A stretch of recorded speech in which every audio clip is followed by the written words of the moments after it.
Assalamualaikum warahmatullahi wabarakatuh. Waalaikumsalam warahmatullahi Waalaikumsalam Nama warahmatullahi saya wabarakatuh. nama saya Tony Kurniawan dari kelas SI 18C dengan NIM 18010120. Langsung saja. Di sini saya akan menganalisis tentang manajemen risiko teknologi informasi, penerapan pada dokumen manajemen sistem di PP Jatel. Langsung saja. Latar belakangnya, dalam membangun sebuah alur informasi dokumen agar proses dokumen menjadi lebih mudah, cepat, dan terkelola, kita harus menerapkan dokumen manajemen arsip, yaitu ADEL dan naskah dinas elektronik atau NADIN. Sistem arsip elektronik ini dirancang untuk meningkatkan nilai manfaat informasi serta mampu mengawasi distribusi dan kebersamaan sehingga berdampak peningkatan bisnis. Selanjutnya rumusan masalah. Bagaimana proses analisis manajemen teknologi informasi? Yang kedua, apa saja resiko yang terjadi pada dokumen? Yang ketiga, bagaimana hasil dari analisis manajemen resiko? Selanjutnya, tujuan pembahasan untuk melakukan proses analisis manajemen resiko teknologi informasi, menganalisis resiko yang terjadi pada dokumen manajemen sistem, dan yang ketiga menghasilkan analisis manajemen resiko teknologi informasi pada dokumen ADEL dan NADIN. Berdasarkan variabel yang digunakan, probability dan impact, maka level of risk dalam klarifikasi sebagai berikut. Yang pertama, low probability atau low impact, yaitu atau low risk adalah resiko dengan tingkat pengaruh yang paling kecil dibandingkan dengan yang lain. Dengan kebijakan tertentu, resiko ini dapat diabaikan. Selanjutnya, low probability atau moderate risk dengan tingkat pengaruhan resiko menengah. Meskipun begitu, resiko ini harus dimonitor dan membutuhkan penanganan yang berkelanjutan tergantung dari dampak yang diberikan. Selanjutnya yang ketiga, low probability atau low impact. Resiko ini dengan tingkat pengaruh menengah berbeda dengan low probability high impact. Resiko ini hanya perlu dimonitor. Sedangkan yang terakhir, yaitu low probability high impact. Resiko dengan pengaruh paling tinggi dibandingkan dengan yang lain. Berikut proses dari manajemen risiko berfungsi membantu dalam melakukan pengambilan keputusan. Yang pertama, risk identification merupakan proses dalam menentukan apa, bagaimana, dan mengapa suatu kondisi atau kejadian dapat terjadi. Yang kedua, risk assessment merupakan keseluruhan proses dari risk analysis dan risk evaluation. Yang terakhir, risk treatment bertujuan untuk menentukan tindakan yang dilakukan dalam mengatasi resiko yang telah teridentifikasi guna mengurangi pengaruh resiko secara keseluruhan. Ada dua macam risk management framework yang digunakan dalam penelitian. Yang pertama, Semantic Risk Management Report dan COVID-5 risk.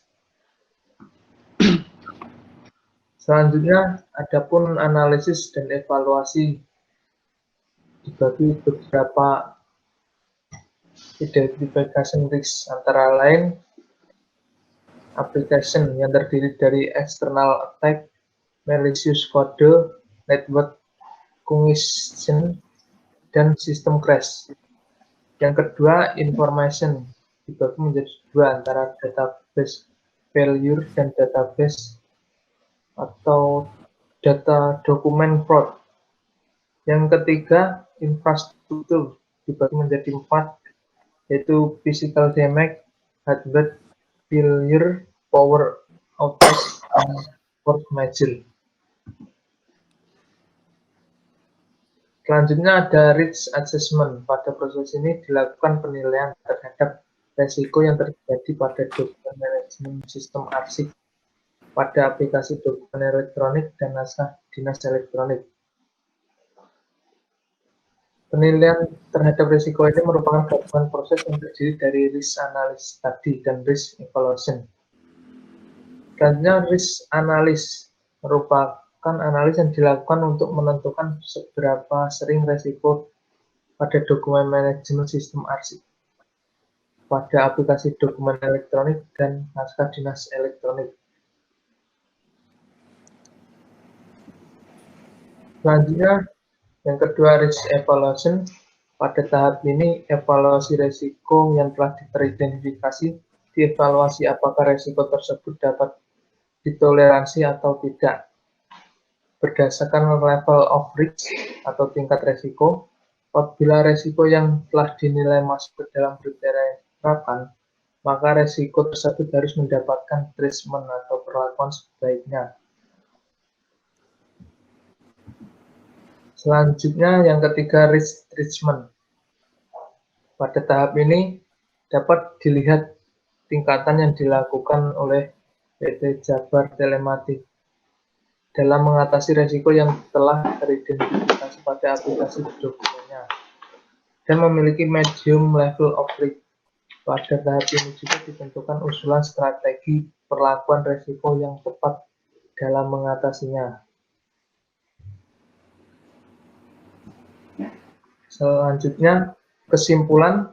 Yang pertama, proses analis manajemen risiko teknologi terdiri dari risk identification, risk assessment, dan risk treatment yang dapat diidentifikasikan sebagai risiko, memberikan penilaian terhadap risiko, serta memberikan perlakuan yang lebih baik terhadap risiko yang mungkin terjadi pada dokumen manajemen sistem arsip elektronik.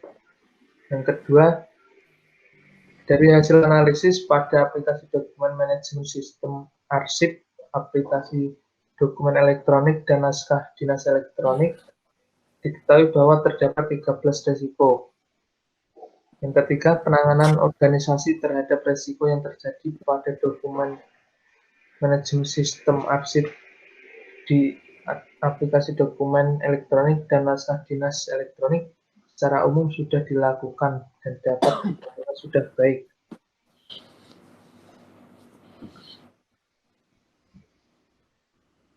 Lanjut, beberapa poin saran yang dapat diuraikan untuk mengembangkan analisis sistem risiko IT ini. Yang pertama, diharapkan dengan adanya hasil analisis manajemen risiko IT pada dokumen manajemen sistem arsip elektronik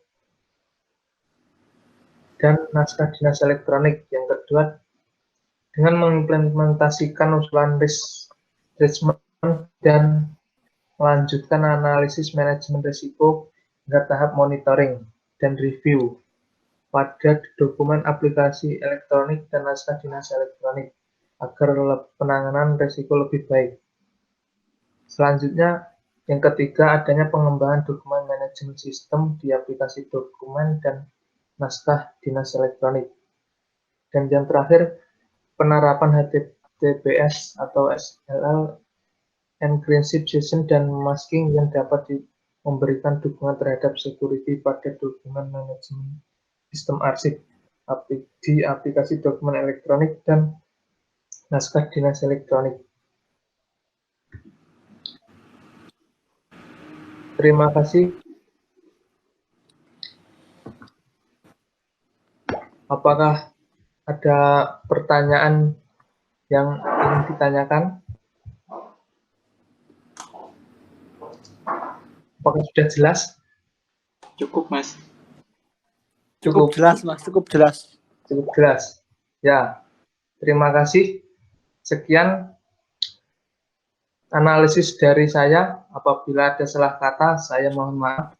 Assalamualaikum warahmatullahi wabarakatuh. Waalaikumsalam warahmatullahi wabarakatuh.